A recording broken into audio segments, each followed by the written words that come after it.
ଢେଙ୍କାନାଳ ଜିଲ୍ଲା କାମାକ୍ଷାନଗର ବ୍ଲକ ମହୁଲି ଗ୍ରାମରେ 60ତମ ଲକ୍ଷ୍ମୀ ପୂଜା ଉପଲକ୍ଷେ ଆଜି ପବିତ୍ର ସୁନିଆ ଓ ବାମନ ଜନ୍ମ ଅବସରରେ ବ୍ରାହ୍ମଣୀ ନଦୀର ତଟ କମଗରା ଘାଟରୁ ସଂକୀର୍ତ୍ତନ ମଣ୍ଡଳୀ ସହ ଷୋଡ଼ଶ ଉପଚାରରେ ପୂଜାର୍ଚ୍ଚନା କରାଯାଇ ମାଟି ଅନୁକୂଳ କରାଯାଇଥିଲା।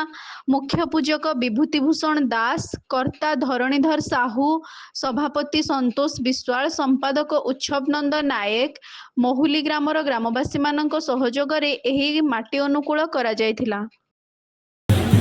ଭରତ ଚନ୍ଦ୍ର ବିଶ୍ୱାଳ, ମହୁଲି ଗ୍ରାମବାସୀ। ଆଜି ଆମର ସୋନିଆରେ ଆମେ ସମସ୍ତେ ଆମ ଗ୍ରାମବାସୀ ଏକତ୍ରିତ ହୋଇ ଆମର ବ୍ରାହ୍ମଣୀ ନଦୀ କୂଳରୁ ମାଟି ନେବା ପାଇଁ ସମସ୍ତେ ଆସିଛୁ। କେମିତି ପୂଜା ଏ ବର୍ଷ ପାଳନ କରିବେ?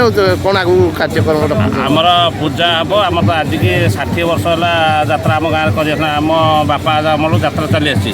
ପ୍ରତ୍ୟେକ ବର୍ଷ ବଡ଼ ବଡ଼ ପାର୍ଟି ହେଉଛି। ଏ ବର୍ଷ ବି ଆମ ଗାଁରେ ଧଉଳି ଯାତ୍ରା ପାର୍ଟି ପରିବେଷଣ କରିବ। ଅକ୍ଟୋବର 7, 8, 9 3 ଦିନ ଧଉଳି ଗଣନାଟ୍ୟ ଆମ ଗାଁରେ ଯାତ୍ରା ପରିବେଷଣ କରିବ। ତେଣୁ ସମସ୍ତଙ୍କୁ ଆମର ଅନୁରୋଧ, ସମସ୍ତେ ଆମ ଗାଁରେ ଯାତ୍ରାକୁ ଉପଭୋଗ କରିବେ।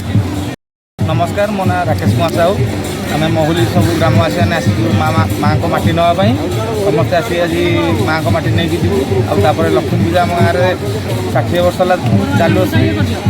ଏ ବର୍ଷ ବହୁତ ଧୁମଧାମରେ ପାଳନ ହେବ। ଆଉ 3 ଦିନ ଧରି ଯାତ୍ରାଟି ଅନୁଷ୍ଠିତ ହେବ। ମୋ ନାଁ ବିଭୂତିଭୂଷଣ ଦାସ।